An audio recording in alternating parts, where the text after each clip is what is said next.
naiwan para sa bayan ng Yawa. Alaga. Aliwin ninyo ang aking bayan, sabi ng inyong Yahawa.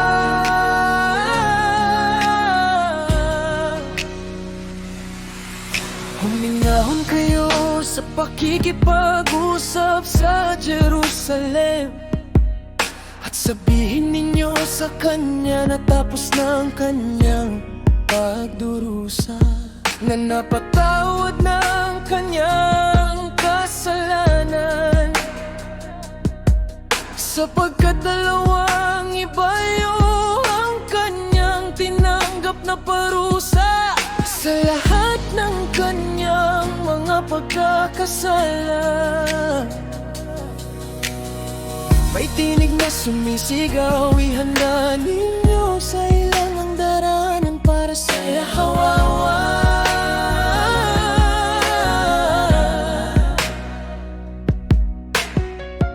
Tuwirin ninyo sa disyerto ang lansangan para sa ating alahaya.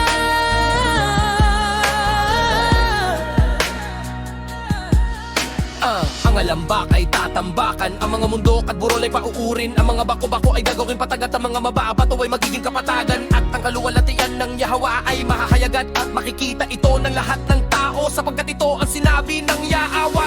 May nagsalitang nagsabi, sumigaw ka, at sumagot ako, ano ang aking isisigaw? Sumagot ang tinig, ang tao'y parang damo, Ang kanyang karilagan ay parang bulaklak sa parang natutuyo ang damo at nalalanta ang bulaklak kapag hinihipan ng hangin galing sa alahaya.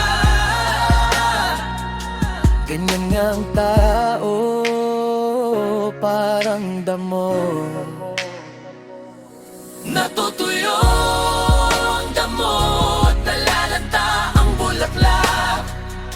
Ngunit ang sinabi ng ating Yahawa ay mananatili magpakailanman. Ikaw na tagapaghatid ng magandang balita sa Zion, umakyat ka sa mataas na bundok. Ikaw na tagapaghatid ng magandang balita sa Jerusalem.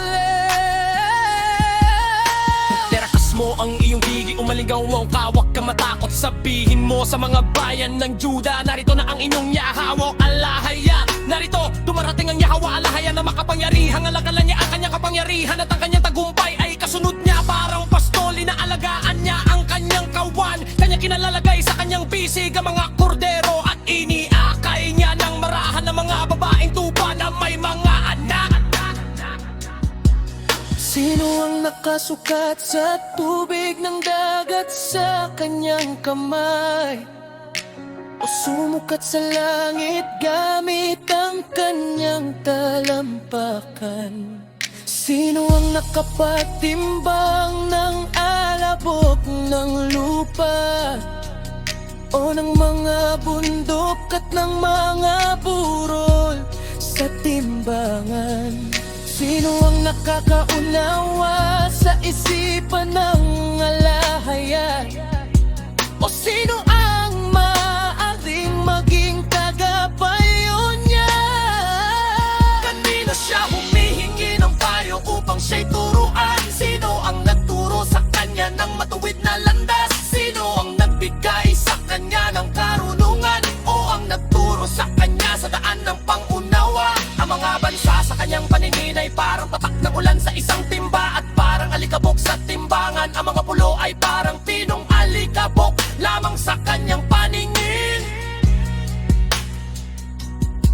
Hindi sapat ang mga puno ng Lebanon para maging panggatong sa altar niya, at hindi rin sapat ang mga hayop roon para maging handog na susunugin.